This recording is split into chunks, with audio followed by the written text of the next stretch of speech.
It's about 3:15, and it's almost too early to be doing this, but I was going to write this down. I just got the feeling that I need to be up and making a video. I don't know why, but it's comforting. The dream that I had, it still kind of shakes me. So I kind of like the feeling of connecting right now with anyone out there who's watching this video, or who may be at some point when it's posted. I'm feeling pretty alone right now, which it's okay, but it was a long day, and I get home and just strip off clothes and just lay down in bed, and it's not hard for me to find a reason to really relax. I've been playing a lot with working with astral tunnels and sigils, gates. So I had a number of sigils, and a sigil is a geometric pattern that embraces the vibrational frequency of a particular entity, and so when you are focusing on that entity, you can use the sigil to contact it no matter where it is in the multiverse, and it opens up direct lines of communication. That doesn't necessarily mean you're going to be able to talk with it directly, but it's like picking up the phone at least and giving it a ring. Oftentimes things answer back. So usually before I go to sleep, I will light a candle and let my eyes gaze softly on the flame for about 5 to 6 minutes, and I'll put out the candle and then close my eyes, and I can still see the flame or the light of it as usually a white or red dot as I close my eyes. I use this energy, which is, it'll show you where your third eye is. I use this energy to create the sigil in my mind's eye, which creates the astral sigil, and I allow myself to be sucked into the vortex of that. Magic really works on a subatomic level, and I allowed myself to be pulled through this tunnel. For most people, they see a lot of either black tunnel or swirling lights or colors. My tunnels seem to really take on the characteristics of the entities that I'm visiting or going to go visit, and I don't necessarily always see them or be able to talk to them, but through these tunnels I'll generally get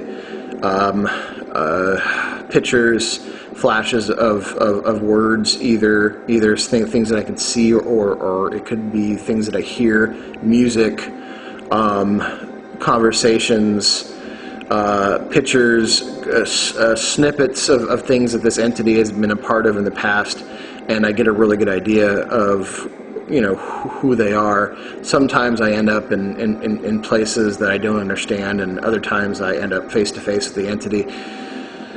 Either way, I fell asleep doing this after having some pretty interesting experiences with the Jupiterian entities that I was trying to contact, and a few that are not really clear in where their origins lie.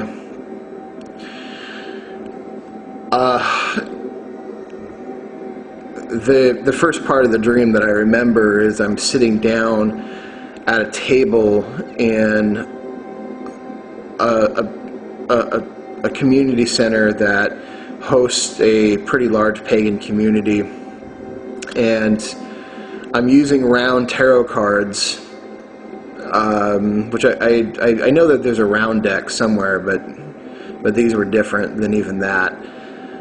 They're personal tarot cards, I think, because I've used them before in dreams, and maybe one day I should actually make them.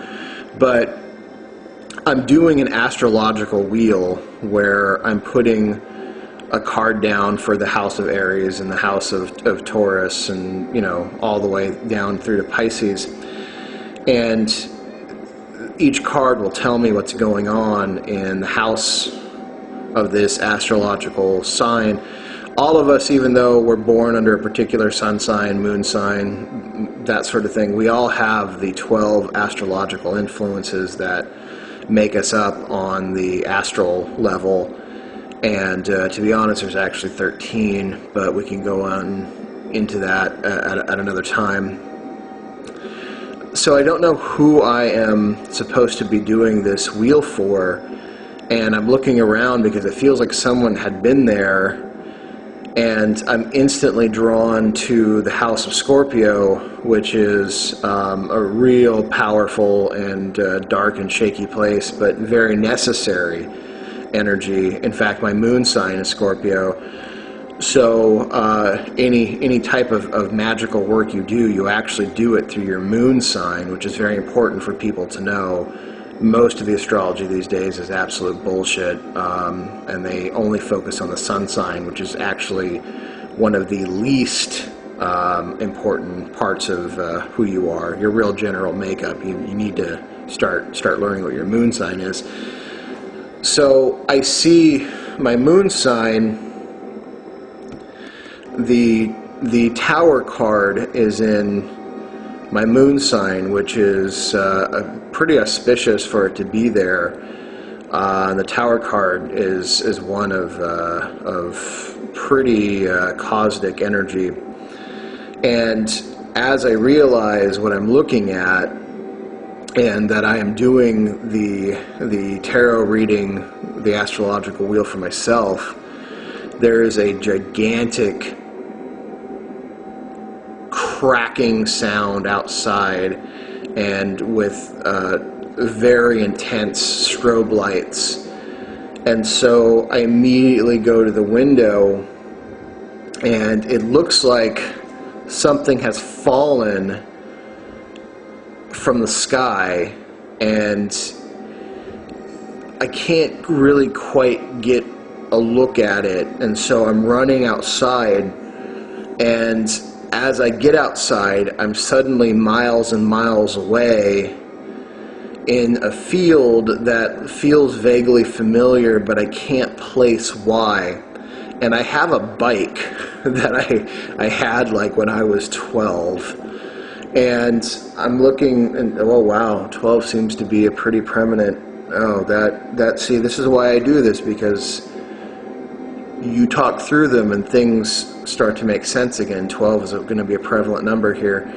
12 astrological, age 12, okay, that might be somewhere I need to look. So I'm age 12, and I can see there's a lot of activity going on wherever this was. It's nighttime. There's huge flashes of lights. I can hear screaming and people yelling, but I'm miles and miles away from it. And I know immediately I need to be home by surprise midnight or 12, and that it's approaching midnight. And I'm going to be in trouble if I'm not home, wherever that is. And in this brilliant night sky above me that has planets now fading in and out of view, and parts of the sky illuminating and then fading away, which are astral images that I see when I'm with Odin, who is the Wonder Father, and not just a one-eyed Viking that most people see, but truly a giant cosmic entity. Odin is huge. Discs begin to appear above me. Huge discs that numbered 12 again, and they were UFOs. And it was a massive night sky a visitation. They were so big and so hyper real, and I just was in awe. And my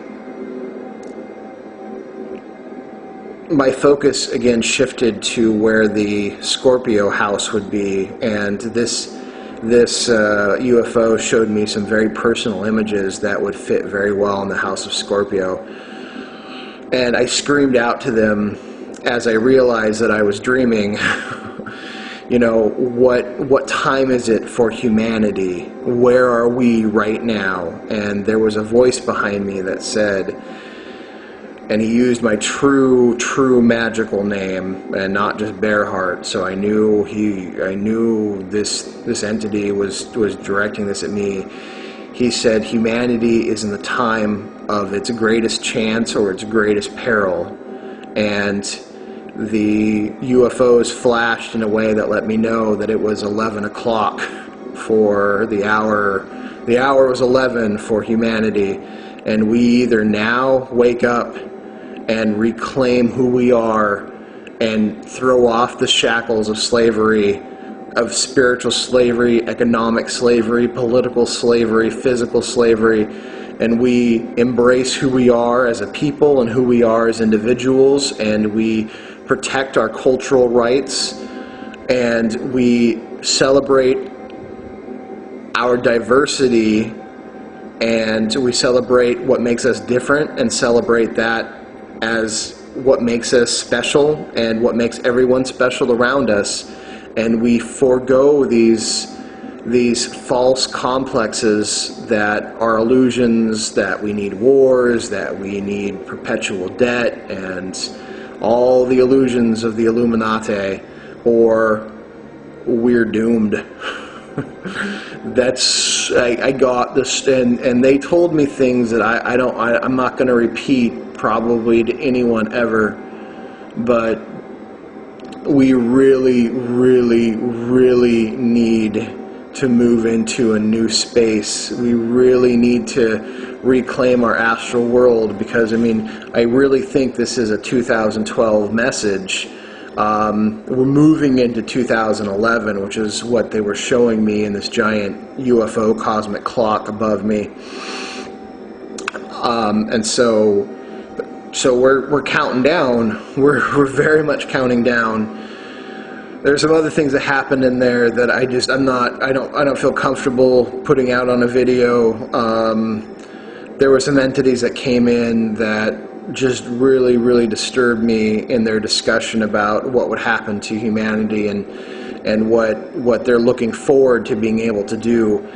Much of the reptilian Illuminati agenda is being held back by entities, interdimensional beings that do either they're in direct opposition to the reptilians themselves, or they are morally opposed to what's going on, and just in general feel as though humanity requires some assistance, but I don't really know how much they can assist. It's really up to us. This is a make it or break it in humanity's time, and I really feel that unlocking the astral world is going to be a powerful tool for us. And I just feel like I really needed to get that out there, and maybe this will affect someone in a positive way.